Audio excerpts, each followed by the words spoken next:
तेच घडलं. भुजबळ वडेवार यांच्यात झुंपली जरांगे होणं इतकं सोपं नाही. सरकार ते म्हणतील तसं नाचले, नाहीतर जरांगीला मुंबईतच रोखला असता.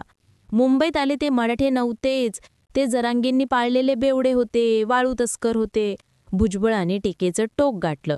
2% ठेवणार नाही. डीएमची सुरुवात तर भुजबळांचा इशारा न मिटणारं पेटवून गेले भुजबळ. डीएमने जरांगेंना अंगावर घेऊन चूक केली, नेमकं घडलं आहे का? सुरुवातीपासूनच आपण म्हटलो होतो ओबीसींना न्याय देण्यासाठीच हा आंदोलनाचा लढा उभा केलाय, की ओबीसीचं नेतृत्व लढण्यासाठी आणि नेतृत्व तयार करण्यासाठी छगन भुजबळांनी हा लढा तयार केलाय?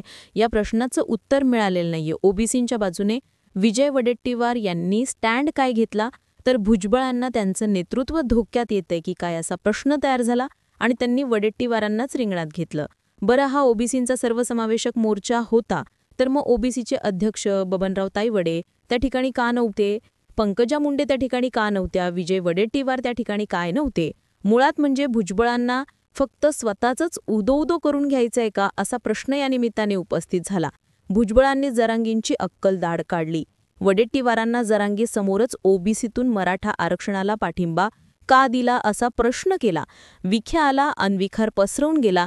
सोडणार नाही असं म्हणत भुजबळांनी विखेंना अंगावर घेतलं आणि तिकडे धनंजय मुंडे यांनी सुद्धा कालिकेचं टोक गाठलं. ओबीसींच्या मुळावर उठलेल्या कोणाही समाजाच्या नेत्याला आडवे करा, ओबीसी विरोधकांना डोक्यात ठेवा, येणाऱ्या निवडणुकीत त्यांचा हिशोब करा असं आवाहन ओबीसी समाजाचे नेते आणि मंत्री छगन भुजबळांनी केलंय. 17 ऑक्टोबरला बीड येथील छत्रपती संभाजी महाराज क्रीडांगणावर आयोजित ओबीसी महाएल्गार सभेत हे सगळं घडलंय. व्यासपीठावर आमदार धनंजय मुंडे, आमदार गोपीचंद पडळकर, आमदार मनोज कायंदे, प्राध्यापक मनोहर धोंडे, लक्ष्मण हाके, लक्ष्मण गायकवाड, पंकज भुजबळ, शब्बीर अन्सारी हे उपस्थित होते. मुंबई सरकारने नरमाईने घेतले. GR निघाला. आम्ही कोर्टात गेलो, तिथे न्याय मिळण्याची खात्री आहे. आता आम्ही न्याय देवतेकडे रस्त्यावरती ही दुहेरी लढाई लढणार आहोत. मुंबई सरकारने नरमाईने घेतलं नसतं तर एवढा फाजीलपणा हा मुंबईमध्ये झाला नसता. अजून फक्त 1 दिवस तुम्ही तिथे राहूनच दाखवायचं होतं, मग तुम्हाला कळालं असतं असं म्हणत भुजबळांनी थेट जरांगेंना डिवसलंय. भुजबळ नेमकं काय म्हटलंय एकदा ते ऐका. पण काय 60% आम्ही, 50% आम्ही, 5 कोटी आम्ही आणणार. अरे 5 कोटी आणली की 5,15,000 माणसं आणली आणि सरकारने जरा नरमाईने घेतलं म्हणून तुमची दादागिरी झाली. जर पोलिसांना सांगितलं असताना यांना जरा बरोबर कामाला लावा तर 1 रात्र थांबायला पाहिजे होतं. 1 रात्र करार असता तर पोलिसांनी मुंबईचं साफ करून टाकला होता. आणि हे कोण होते हो? मराठा समाजाचे लोक नाहीत, मराठा समाजाला विरोध नाहीत. हे फक्त याचे दारूवाले, वाळू चोर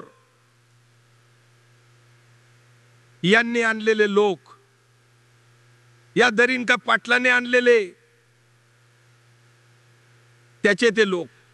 काय दोष काढला? आता येऊयात विजय वडेट्टीवार यांच्याकडे. ओबीसींसोबतच असल्याचं सांगायचं आणि दुसरीकडे मराठा समाजाला ओबीसीतून आरक्षण द्यावे अशी दुटप्पी भूमिका विजय वडेट्टीवार यांनी घेतल्याचा व्हिडिओ यावेळी दाखवला.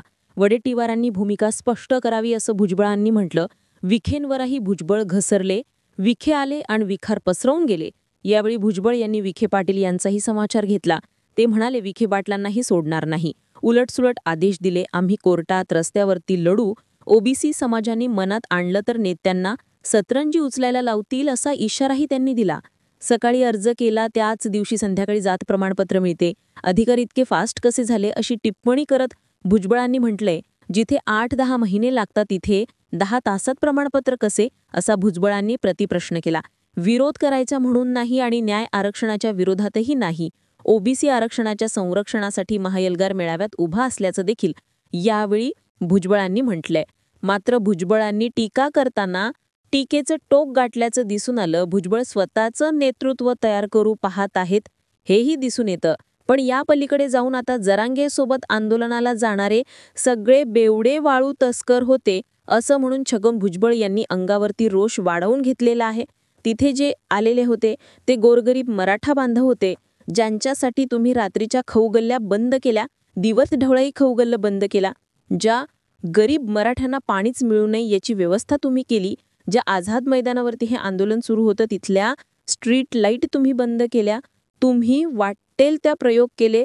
तुम्ही त्यांच्या वाहनांवरती लागेल तेवढा फाईन मारला. त्यांच्या गाड्या या विशी बाहेर चालवल्या. या सगळं करून सुद्धा तुमच्याने काहीच झालं नाही आणि म्हणून आता त्यांच्यावरती बेवडे, वाळू तस्कर असे आरोप लावून छगन भुजबळ यांनी टीकेचं टोक गाठलंय. पण असं बोलून सुद्धा त्यांना ओबीसींचं नेतृत्व तयार करता येईल का, असा पहिला प्रश्न.